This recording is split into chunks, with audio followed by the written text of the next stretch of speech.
వయస్సుతో వసంతమాడి వరించెలే సరాలతో మిలా మిలా హిమాలే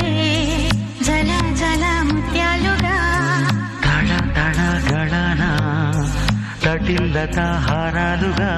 చేతులు తాకిన కొండలకి చలనం వచ్చనులే ముందుకు సాగిన ముచ్చటలో మూవను పలికెనులే ఒక స్వర్గం తల వంచి ఇలా చేరే క్షణాలలో అందాలలో అహో మహోదయం భూలోకమే